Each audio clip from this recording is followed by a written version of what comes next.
Many years ago, when I was first starting my rabbinical career, I must have been in my 20s, a woman made an appointment to come talk to me about some issues that she was having in her family. She must have been in her mid-40s. And she's sitting there for probably about 45 minutes or an hour, and she's sharing with me very complex issues, the relationship with her husband, her children, baggage that she came into her marriage with, so many things. And the whole time I'm thinking to myself, I am so inadequate. I am not a professional counselor. I do not know how to deal with what's going on over here. And I honestly don't even know how to give her advice. What am I supposed to tell her? After about 45 minutes or an hour, the woman picked herself up, took the pile of tissues that she'd used, and as she's walking out, she says to me, "Rabbi, you have no idea how helpful that was. Your advice was excellent. I feel like a new person. Thank you so much. This was incredible."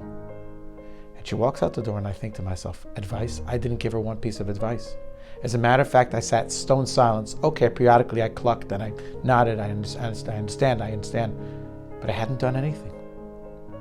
And the answer was that I'd done a lot, perhaps without even realizing it. Because what I tried to do in that period of time, those 45 minutes or an hour, was feel her pain. Here had a woman, a wife, a mother, a Jewish woman who was broken. So many things in her life were falling apart. It seemed like her world was collapsing. And what I tried to do was feel her pain or empathize. And we don't realize the power of empathy. Psychologists tell us that if you can empathize with a person, it actually takes away some of their pain. We find this by Moshe Rabbeinu. It says, "Vayigdal Moshe vayetze alechav." Moshe grows up and he sees what's happening, the terrible enslavement, the torture, and the barbaric actions of the Egyptians. And Moshe really couldn't do much. He wasn't in a position to stop it. But what did he do? Nasan eina v'liba Elias Meitzar. Moshe Rabbeinu saw what was going on. He tried to feel their pain, and on some level, that alleviates the pain. We have to look at the world around us. There's a lot of people that are suffering, unfortunately.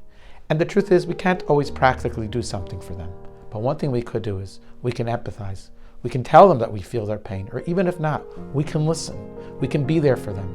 And on some level, and certainly in a real way, we can change their situation and make it a little bit more bearable, relieve perhaps some of their pain. So let's just not be ignorant and numb to the world around us. The people, especially in our lives, that may be going through difficult situations. Let's be there for them. Let's empathize, and we can make a very big difference.